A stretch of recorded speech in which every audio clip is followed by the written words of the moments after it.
Hello dear children, welcome back to the digital learning platform of Winsome International School. My name is Shaheen and today we are going to begin the poetry for Anne Gregory, okay? And this is composed by William Butler Yeats, okay? So basically ये जो poetry है इसका theme क्या है?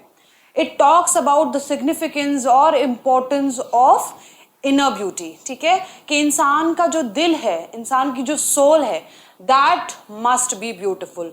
वो सुंदर होनी चाहिए. डजेंट मैटर कि आपका जो एक्सटर्नल अपीयरेंस है, आपके जो लुक्स है वो कैसे हैं, ठीक है. मोस्टली क्या होता है, लोग जो है या हम इंडिविजुअली भी अगर देखें तो हमारा जो एक पर्सपेक्टिव है वो क्या होता है कि लोगों को देख के भी जज, है ना. कोई बाहर से कितना अच्छा लग रहा है हम उसको देख के जज करते हैं, या पहला अट्रैक्शन होता है वो किसको देख के होता है, अपीयरेंस को देख के, कि कोई इंसान कैसा दिख रहा है, कैसा लग रहा है, whether the girl is beautiful or not, whether the boy is smart or not, ठीक है. तो इस पे हमारा जजमेंट बेस्ड होता है. लेकिन होना क्या चाहिए, प्रेफरेंस किसको देनी चाहिए, इंसान की जो इनर ब्यूटी है, अंदर से वो कितना अच्छा है, उसकी क्वालिटीज क्या है, उसके एट्रीब्यूट्स क्या है, ये जो चीज है वो हमारी प्रायोरिटी होनी चाहिए, ठीक है. इसी के बेस पे किसी को जज करना चाहिए, या इसी के बेस पे हमें ये सोचना चाहिए कि इंसान कैसा है. बिकॉज डिफरेंस क्या है दोनों में, कि आपकी जो अपीयरेंस है, आपका जो एक एक्सटर्नल ब्यूटी है, वो एक टाइम तक रहता है. Okay, it's temporary, it's not permanent, ठीक है. अब जैसे जैसे टाइम बीतता जाएगा वो जो आपकी ब्यूटी है वो धीरे धीरे क्या होती रहेगी, डिक्लाइन होती रहेगी, कम होती जाएगी, इजंट इट. वो हमेशा के लिए नहीं रहने वाली. That is not going to last forever, ठीक है. क्या रहेगा, आपकी जो क्वालिटीज है, आप किसी के साथ कितने अच्छे से बात करते हैं, कितने अच्छे से बिहेव करते हैं, आपका जो है लोगों के साथ में जो है बिहेवियर कैसा है, सारा जो चीजें हैं वही मैटर करता है, जो अपीयरेंस है वो मैटर नहीं करता. ओके, तो यहाँ पे ये जो पोइट्री है फॉर एन ग्रेगरी, तो यहाँ पे विलियम बटलर ईट्स जो इसके पोएट हैं, यहाँ पे ये अपना एक्सपीरियंस बता रहे हैं. जब ये एक यंग लेडी से बात कर रहे हैं जिसका नाम है एन ग्रेगरी, तो उसको वो यही समझा रहे हैं, यही एक्सप्लेन कर रहे हैं, ठीक है. सो लेट्स सी कि पोइट्री में एक्चुअली में क्या कहा गया है, क्या क्या एक्सप्लेनेशन दी गई है. बट बिफोर दैट पढ़ लेते हैं थोड़ा सा W.B. ईट्स के बारे में. William Butler Yeats, who was born on 1865 and left the world on 1939, was an Irish nationalist. ठीक है, he belonged to Ireland. He was educated in London and Dublin and was interested in folklore and mythology.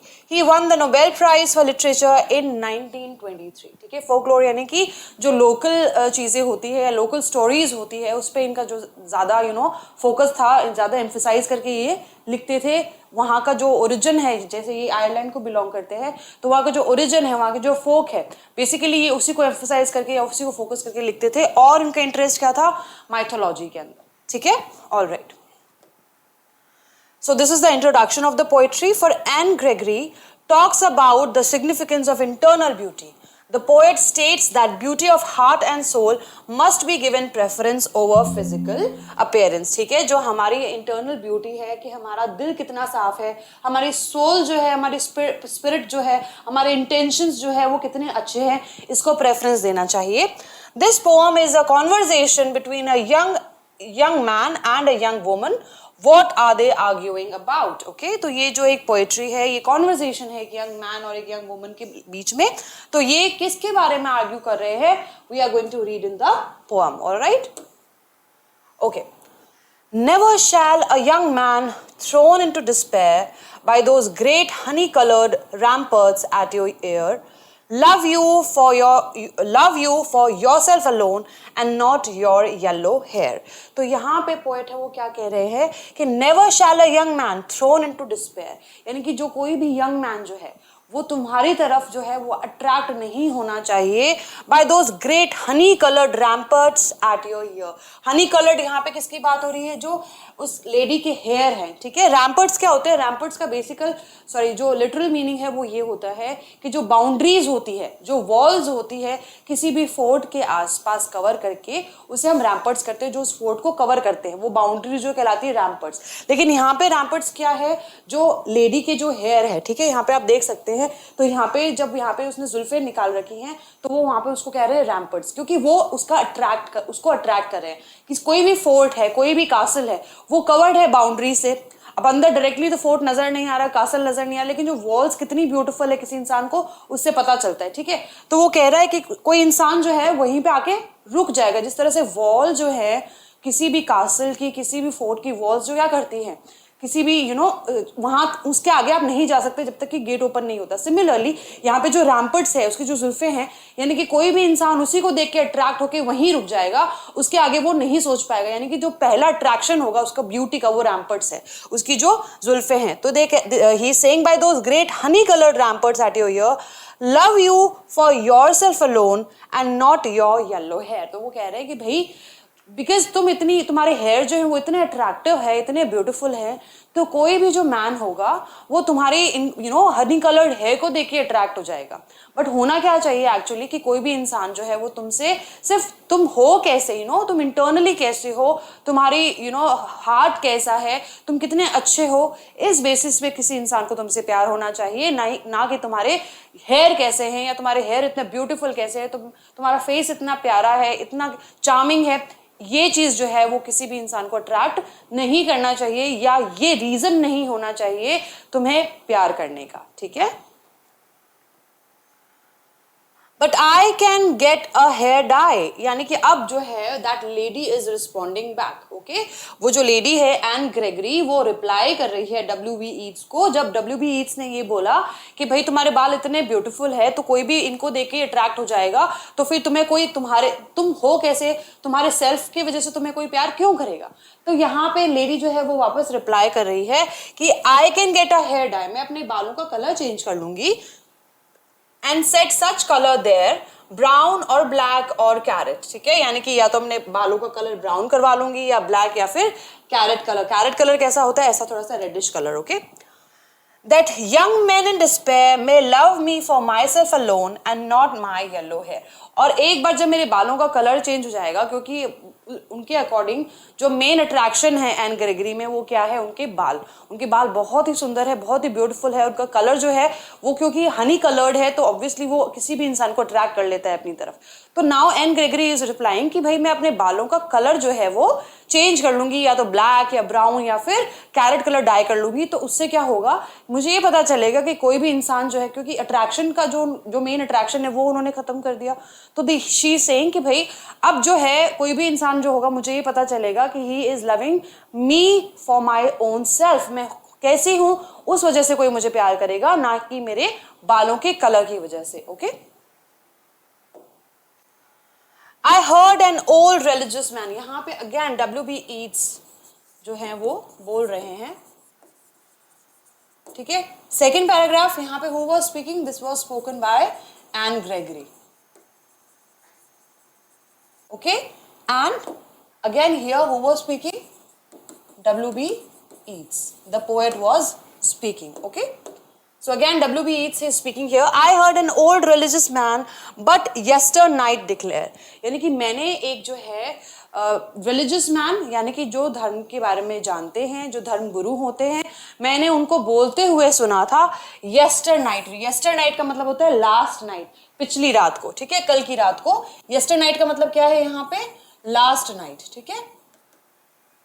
मैंने last night उनको कहते हुए सुना था, धर्म गुरु को क्या कहते हुए सुना था, that he had found a text to prove, उन्हें बुक में उनके जो रिलीजियस स्क्रिप्चर है उसके अंदर उन्हें एक ऐसा टेक्स्ट मिला है जिससे ये साबित होता है, उसमें ये लिखा है that only God my dear could love you for yourself alone and not your yellow hair.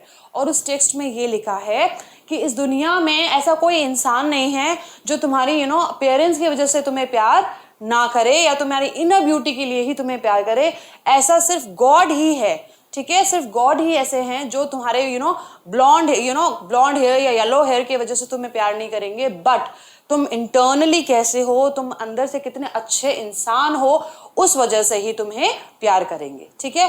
तो ये जो है यहाँ पे W.B. ईट्स बोल रहे कि यानी कि ये एक्सपेक्टेशन रखना किसी भी ह्यूमन बीइंग से कि भाई चलो मैं अपने बालों का कलर चेंज कर लेती हूँ तो मे बी इस वजह से जो लोग हैं वो मेरे बालों के लिए तरफ अट्रैक्ट नहीं होंगे and they are going to love me for my own self, और मुझे सिर्फ इसीलिए प्यार करेंगे कि मैं हूँ कैसी या मेरे अंदर क्वालिटीज क्या क्या है, ठीक है। But W.B. ईट्स जो है उनके इस स्टेटमेंट स्टेटमेंट को रिफ्यूज करते हुए बताते हैं कि ये एक जो रिलीजियस मैन उन्होंने सुना था, जिससे उन्होंने ये कहा था कि एक टेक्स्ट मिला है, यानी स्क्रिप्चर में ये लिखा हुआ है, उनके शास्त्रों में ये लिखा है, जिससे ये साबित होता है कि सिर्फ गॉड ही है, सिर्फ ईश्वर ही है जो आपको आपकी वजह से ही प्यार करेंगे, यानी आप खुद कैसे हैं उस वजह से प्यार करेंगे, ना ही आपके फिजिकल अपीयरेंस की वजह से आपको प्यार करेंगे, ठीक है। So no point of expecting from people around you, okay.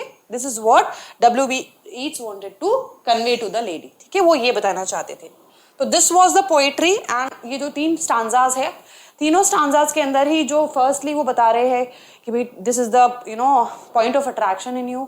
Second के अंदर एन ग्रेगरी इज रिस्पॉन्डिंग कि भाई I can do this thing, I can change the colour of my hair, मैं अपने बालों का कलर चेंज कर लूंगी, एंड उससे क्या होगा, जो अट्रैक्शन है वो खत्म हो जाएगा, और जो लोग हैं वो मेरी तरफ से इसलिए अट्रैक्ट होंगे क्योंकि मैं खुद कैसी हूँ, ठीक है। बट थर्ड के अंदर फिर से वो एक ऐसा टेक्स्ट वो ऐसा बोलते हैं कि उन्होंने सुना था कि सिर्फ गॉड ही है जो आपको आपकी इनर ब्यूटी के लिए प्यार करेंगे, ना प्यार करते हैं, ना कि आपकी एक्सटर्नल अपीयरेंस की वजह से, ओके। I hope the meaning is clear to everyone. This poem is a conversation between the poet W.B. Yeats and a young girl named Anne Gregory. He talks about the importance of inner beauty and that a man shall not love her for her looks and her beautiful yellow hair. ठीक है, यानी कि इसके अंदर वो बताते हैं कि इनर ब्यूटी कितनी इंपॉर्टेंट है, और कोई भी इंसान जो है वो एन ग्रेगरी को क्यों प्यार करे, उनके इनर सेल्फ की वजह से प्यार करे, ना कि उनकी ब्यूटीफुल येलो हेयर की वजह से। Anne Gregory replied that she would change the color of her hair as she wanted to be loved for the beauty of her soul and not her yellow hair.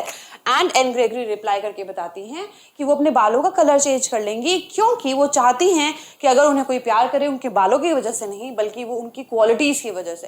Because चाहे आपका appearance कैसा भी हो, आपका face कितना भी प्यारा क्यों ना हो, आपके बाल कितने भी सुंदर क्यों ना हो, आप कितने भी अच्छे क्यों ना दिखते हो, एक पॉइंट के बाद में वो सब क्या होता है, धीरे धीरे डिक्लाइन होने लगता है, वो ब्यूटी कम होने लगती है। बाल जो है, हमेशा बालों का कलर सेम नहीं रहना, वो भी ग्रे होने लगेंगे, धीरे धीरे फिर वाइट हो जाएंगे। तो इसका मतलब अगर कोई इंसान आपसे आपके फिजिकल अपीयरेंस की वजह से प्यार कर रहा है, आपकी एक्सटर्नल ब्यूटी की वजह से प्यार कर रहा है, दैट मीन्स क्योंकि आपकी एक्सटर्नल ब्यूटी टेम्परेरी है, दैट मीन्स वो प्यार भी टेम्परेरी रहने वाला है, राइट। वो प्यार भी हमेशा आपके साथ नहीं रहने वाला।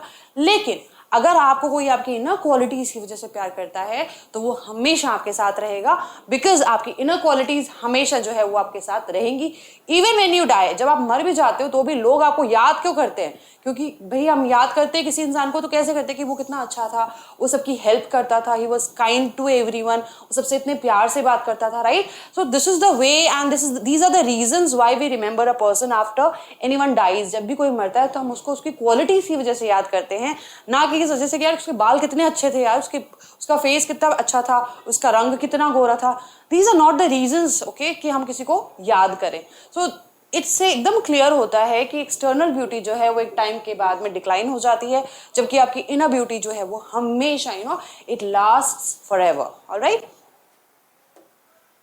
To this, Yeats replied that only God loves for internal qualities of a person. उन्होंने बोला कि ये एक्सपेक्टेशन आप किसी ह्यूमन बीइंग से नहीं रख सकते, ये सिर्फ गॉड ही कर सकते हैं कि वो आपको आपकी इनर क्वालिटीज के लिए प्यार करे।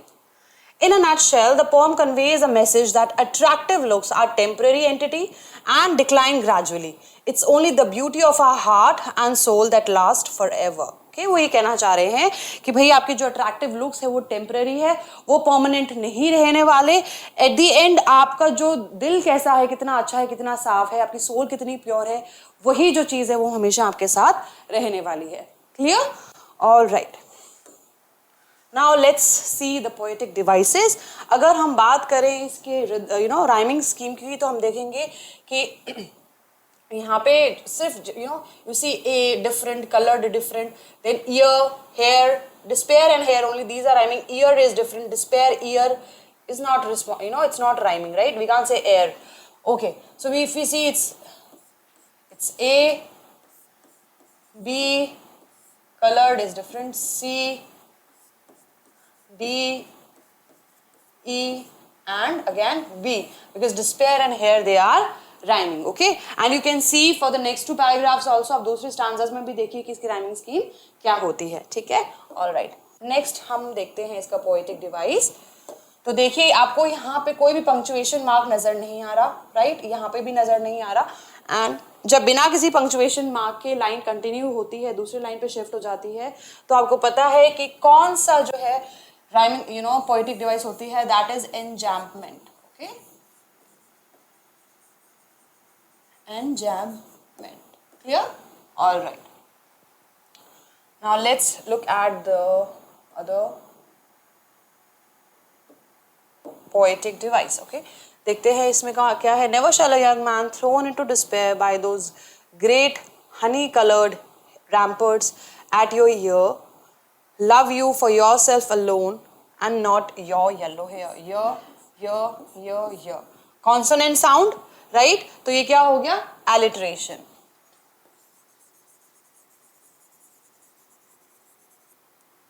What is this? This is alliteration. ठीक है, अब देखिए यहाँ पे ramparts, यहाँ पे sorry, I'll just erase this. Ramparts यहाँ पे क्या है? Comparison हो रहा है, right?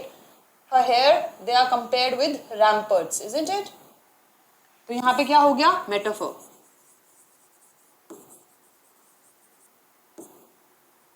All right?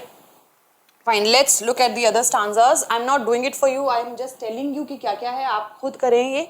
But I can get a hair dye and set such color. See, sir sound, then brown or black, burr sound. These are alliteration, examples of alliteration, right? See, and not my yellow hair and love me for mer sound.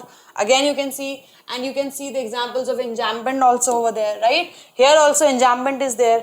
ठीक है, so please go through it and you will get to know that yes, आपको भी बहुत अच्छे से identify करने आ गए हैं पोएटिक डिवाइसेस, बिकॉज ये 10th चैप्टर की पोएट्री है। इतनी पोएट्रीज के हमने इतने सारे जो है वो देखे हैं जो फिगर्स ऑफ स्पीच है। सो आई रियली होप कि आपको अब जो है ये सारे पोएटिक डिवाइसेस आइडेंटिफाई करने आ गए हैं, and I want you to find out the remaining poetic devices in the next two stanzas. Okay, so this was all about this poetry for N. Gregory. Okay, and this was the poetry of chapter 10. All right, so see you in the next session with next chapter. Till then, keep learning and keep growing with Winsome International School. Take care. Goodbye.